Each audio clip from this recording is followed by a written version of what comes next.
श्रोताओं, आज आपसे चिर परिचित डॉक्टर मुक्ता पुनः हमारे साथ स्टूडियो में।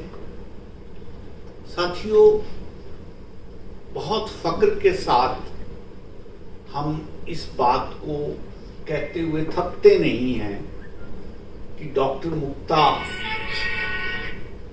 राष्ट्रपति द्वारा अवॉर्डेड साहित्यकारा हैं, हरियाणा साहित्य अकादमी की डायरेक्टर रही और बहुत महत्वपूर्ण पदों को आपने सुशोभित किया।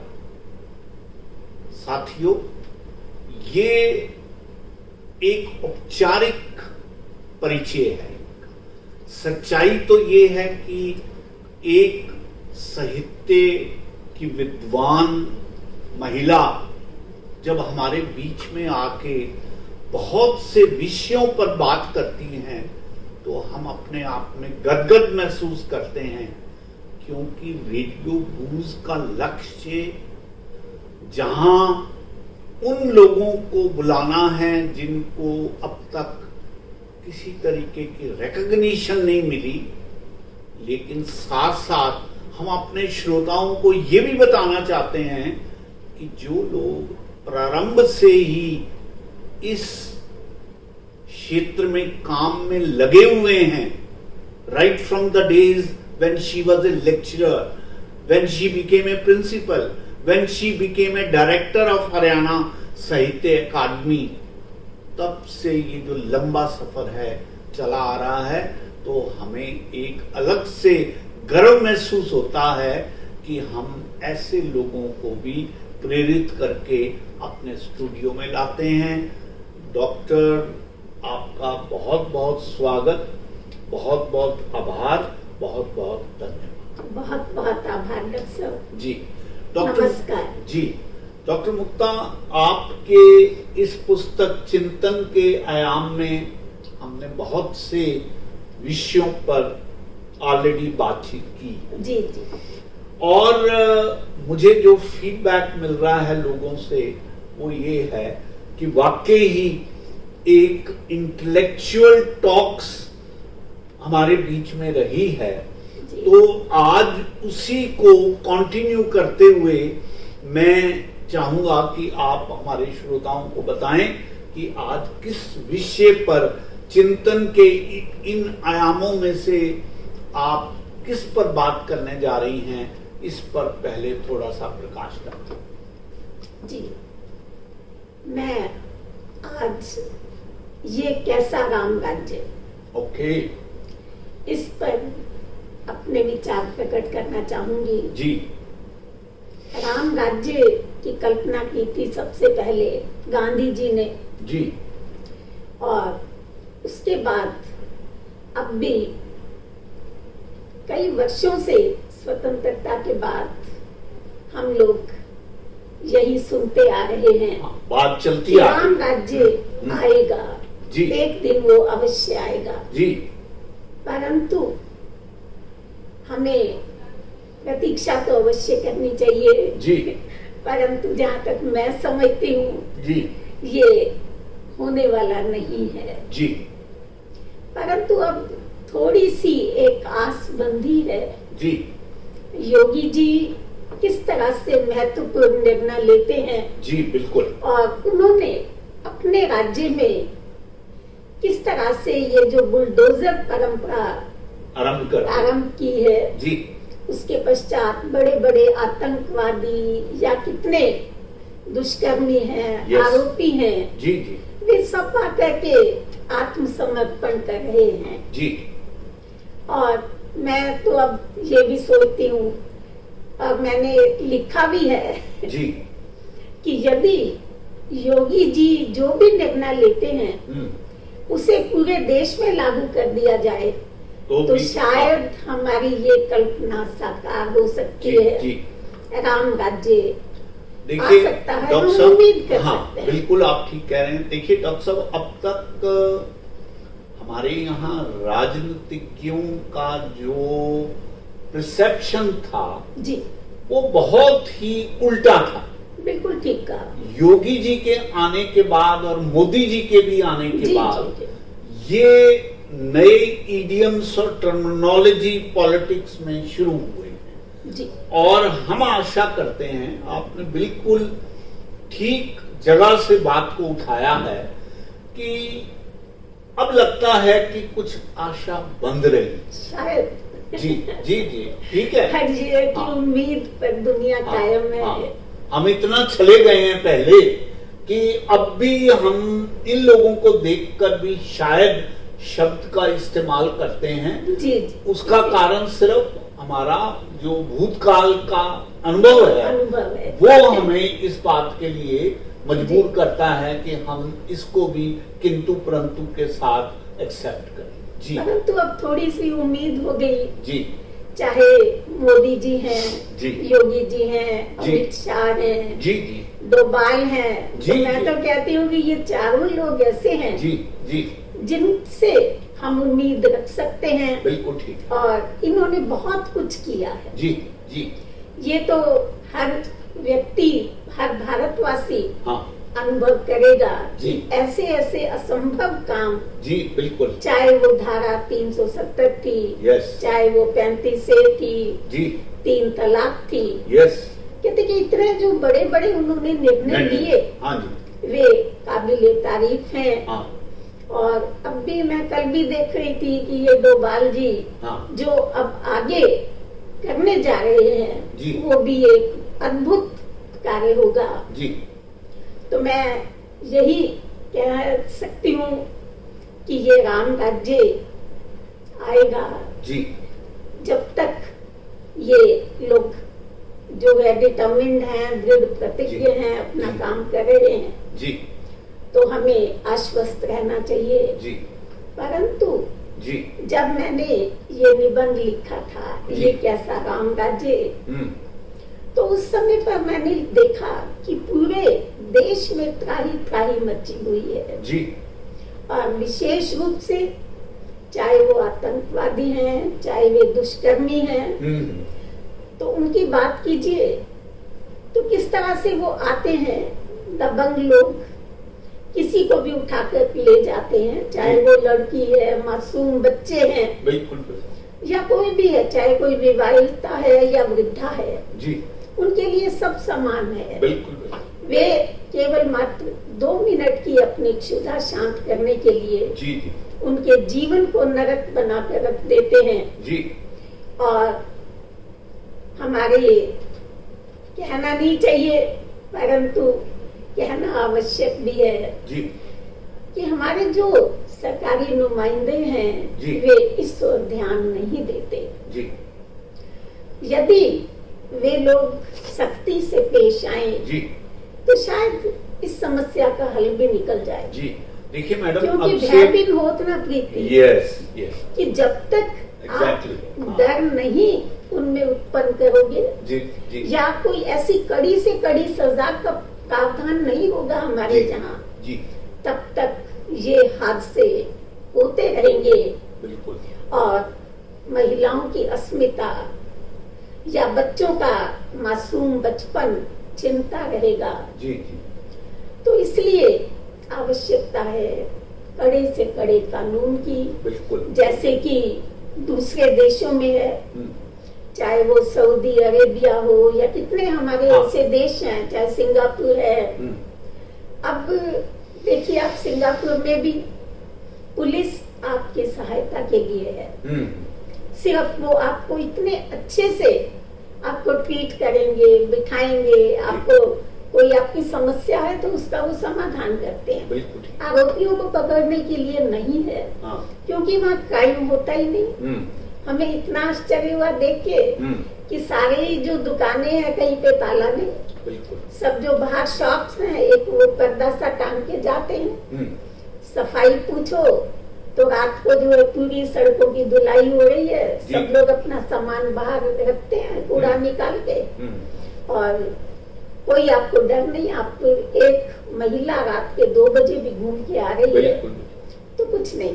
जी, तो आखिर में मैंने पूछा हम्म, ज्वेलरी वाली शॉप से, हम्म। मैंने कहा अरे आपके इधर आप लोग ताला नहीं लगाते? हम्म, तो कहते मैडम यहाँ क्राइम होता ही नहीं, कोई करे तो उसकी इतनी भयंकर सजा है जी कि सब दहशत में रहते हैं। कहते कि इसलिए कि यहाँ कोई ताला नहीं, कोई अपराध नहीं है जी। तो बहुत अच्छा लगा ये देखकर। और तब यही मन में आया, काश हमारे देश में भी ऐसी व्यवस्था होती जी। तो शायद ये जो हादसे होते हैं जी। चाहे वो दुर्घटनाएं हैं कि जैसे हम देखते हैं कोई बेचारा जो दुर्घटनाग्रस्त युवक है या वृद्ध है करा रहा है, हम उसे अस्पताल ले जाने की बजाय आजकल क्या हुआ, उसका वीडियो बना के बिल्कुल अपलोड करना चाहते हैं। यस। जो कि बहुत गलत है जी।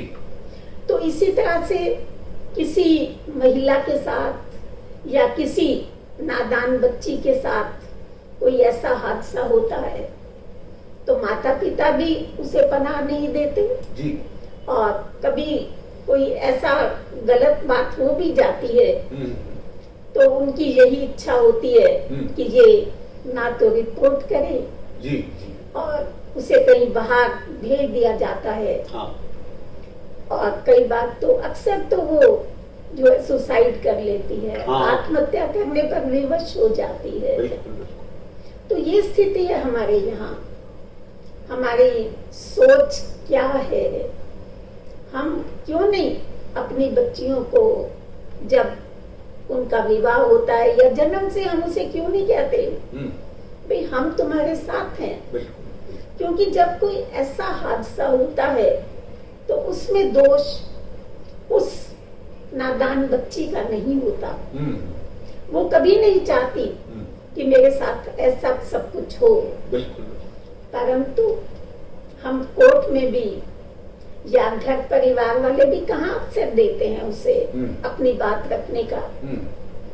और जबकि कचहरी में भी जो भयंकर अपराधी है उसे भी अवसर दिया जाता है। जैसे कि याद होगा आपको कि निर्भया केस जब हुआ 7 साल तक वो चलता रहा और आखिर में उन्होंने फिर जो है वो जो उनको अवसर दे दिया रात के 2 बजे भी, भैया तुम अभी भी कोई अपील करना चाहते हो तो कर लो। ऐसा सब क्यों है? क्यों नहीं हम उनको, ऐसे अपराधियों को हम क्यों जेल में रखते हैं, क्यों केस चलाते हैं? उसी दिन ही आपको थोड़ा सबूत मिलता है और आप उसको लटकाइए फांसी पे, चौराहे पे लटकाइए, बीच बाजार उसको जो है आप सजा दीजिए। ऐसी कटु, ऐसी जो कड़वी सजा होनी चाहिए, ऐसी भयंकर उसके साथ होना चाहिए। और अच्छा तो यही है, जैसा उसने अपराध किया है वैसी सजा दी जाए। आप सब जानते होंगे कि कितने तेजाब कांड हमारे यहाँ होते हैं। महिलाओं बच्चियों पर तेजाब क्यों फेंका जाता है कि यदि वो मेरी नहीं हो सकी तो किसी की नहीं होगी। और एक तरफा प्यार में उनकी जिंदगी जो है तबाह हो जाती है, नरक बन जाती है। तो क्यों ना जो ऐसे अपराधी हैं हमें उन्हें जलाइए उनको तेजाब से, ताकि उनको भी पता लगे कि दर्द क्या है, मानसिक और जो आपको शारीरिक कितना कष्ट सहन करना पड़ता है। यदि ऐसा हो जाए तो उनके माता पिता भी उनको बचपन से ये संस्कार देंगे, बेटा ऐसा कोई गलत काम ना करना। बिल्कुल ठीक। क्योंकि वो अपनी औलाद का अहित नहीं चाहते हैं। और सबसे ज्यादा दुख तो उस समय पर होता है जब ऐसे दुष्कर्मी औलाद के लिए माता पिता वकील करते हैं और उसको बचाने का हर भरसक प्रयास करते हैं।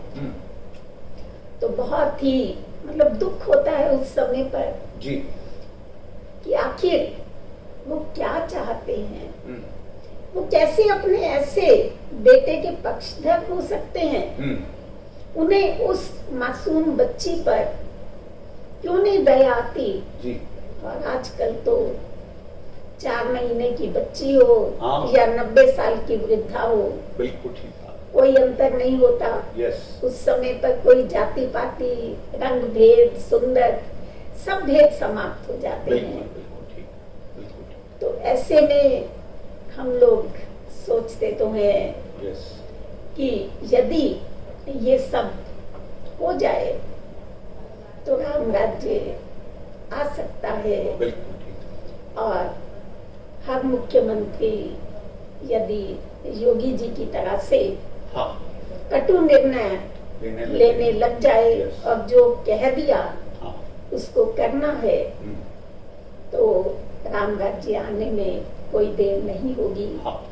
हमारा ये जो स्वप्न है जी। ये अवश्य साकार हो जाएगा। जी।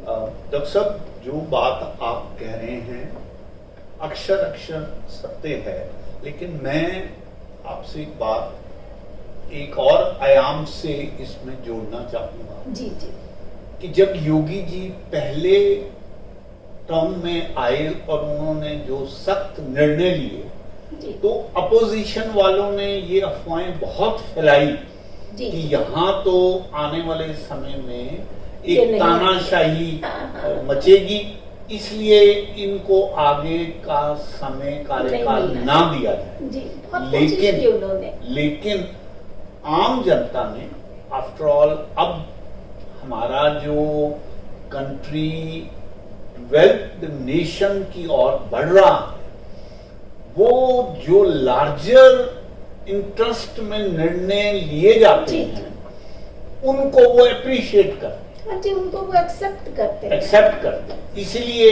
आप देखें मोदी जी और योगी जी दोनों को ही नेक्स्ट टर्म में थम्पिंग मेजॉरिटी के साथ बहुमत मिला।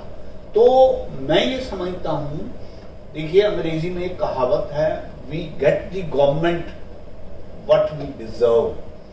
तो अगर हम लोग डिजर्व कर रहे हैं कि राम राज्य की तरफ हम बढ़े, तो हमें सरकार का भी सहयोग देना चाहिए और ऐसे एलिमेंट्स को अगर वोकली नहीं तो इनडायरेक्टली इनको डिस्करेज करना चाहिए, ताकि जैसा यूपी में एग्जाम्पल सेट हुआ है या नेशनल लेवल पर हुआ है, इसी तरीके के एग्जाम्पल बाकी स्टेट्स में भी सेट हो, तभी हम लोग राम राज्य की तरफ बढ़ सकते। बिल्कुल ठीक बिल्कुल ठीक कहा डॉक्टर साहब। जब तक बिल्कुल हमारी अंतरात्मा नहीं जागेगी जी जी और हम जो है वो गीता का जो संदेश है जी। कि अन्याय करने वाले से अधिक दोषी अन्याय कौन होता है, हम्म। अन्याय सहने वाला। जी तो हमारी जो चुप्पी है, जी। हमारा जो मौन है, जी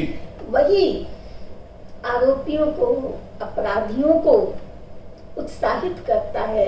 बिल्कुल हम ही उन्हें अवसर देते हैं हम्म। कुछ और करने का। बिल्कुल ठीक। तो मैं कहती हूँ कि जहाँ हमारे जो सत्ताधीश है उनका दोष है, क्योंकि वो लोग उन्हें पनाह देते हैं, जी क्योंकि यहाँ हमारे भारत में वोटों की राजनीति चलती है। हाँ तो उनको ऐसे दबंग लोगों की जरूरत होती है, जी सुरा और सुंदरी, जो कि रीतिकाल में जो है बहुत ही अहम माना जाता था, जी जी जी। आज भी वही सब व्याप्त है। और बंगाल में तो सारी चीजें सामने आ रही हैं, सब कुछ सामने आ ही रहती, हर जगह ही है, हाँ। कहीं भी नहीं। आप बिल्कुल किसी बिल्कुल। स्टेट को आप उठा कुछ के का पता देखिए, लग रहा है, कुछ का अभी ढका बस हुआ ये है। है। हाँ बिल्कुल वो ठीक। है कि जब तक वो Yes. पर्दे में है हाँ तब या तक जब तक उनका मुखौटा हाँ। नहीं उतरता है, बिल्कुल ठीक है।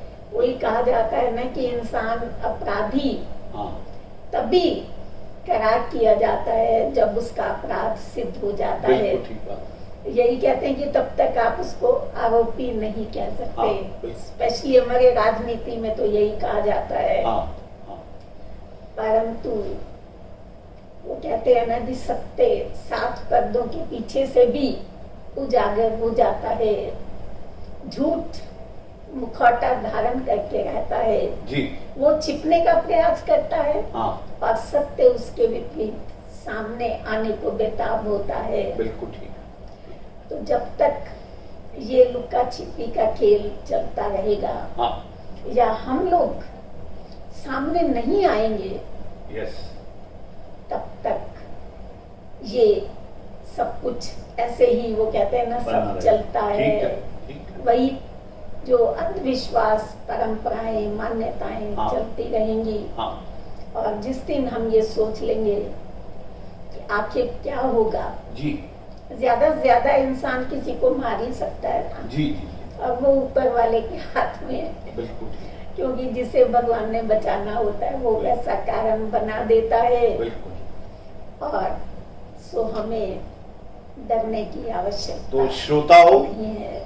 डॉक्टर मुक्ता के अनुसार हम बहुत आशावादी हैं कि बहुत जल्द ही हम लोग राम राज्य की तरफ बढ़ रहे हैं और ये विशेष प्रभु की कृपा है इस समय मुल्क में कि हमें ऐसे नेता मिल गए हैं जो हमारे देश को राम राज्य की तरफ ले जाने में बहुत डेडिकेटेड हैं, अपनी जान पर खेल के वो काम में लगे हुए हैं।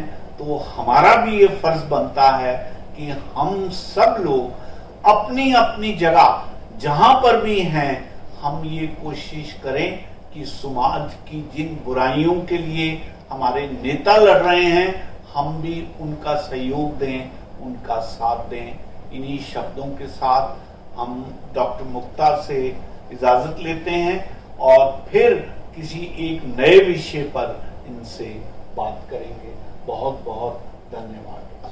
बहुत बहुत आभार डॉक्टर साहब, रेडियो बूज की आभारी हूँ कि वे जन जागृति के लिए लोगों को एकजुट करने के लिए और नई प्रतिभाओं को आगे लाने के लिए कार्यरत हैं।